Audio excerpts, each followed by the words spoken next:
Nó, olha o tanto de igreja, mano. Era bem católico mesmo no período colonial, né?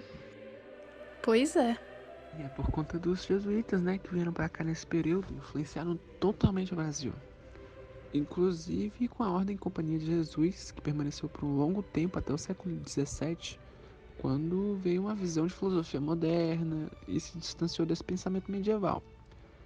Bom, no século XVIII, o iluminismo se espalhou pela Europa, considerando essa época como a Idade da Razão.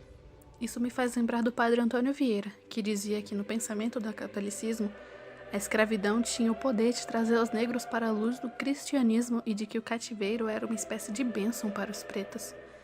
Deveis dar infinitas graças a Deus por vos ter dado conhecimento de si, e por vos ter tirado de vossas terras, onde vossos pais e vossos vivíveis como gentios, e vos ter trazido a esta, onde, instruídos na fé, vivais como cristãos e vos salveis, dizia ele. Então, era bem segregado naquela época. Os jesuítas eram estimulantes e pregadores da fé para os povos inferiores, sabe? Os escravos negros eram os serviçais, os senhores europeus eram os bandeirantes, se bem que eles eram luso-tupis, né? Que buscavam por riqueza e os mercadores, obviamente, eram os vendedores regionais em Ouro Preto. Ou, isso me faz lembrar que tinha um poeta barroco chamado Gregório de Matos. O apelido dele era Boca do Inferno. Mas isso é porque ele chocava muito as pessoas da época com alguns de seus versos com teor erótico, que não era normal, né?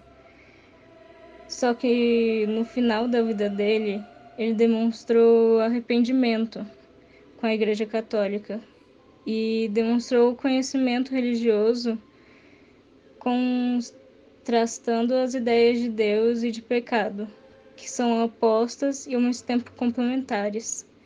Deus, ainda que detentor do poder de condenação das almas, permite claramente a esperança do homem em se salvar pelo seu perdão, em virtude de sua infinita misericórdia e bondade.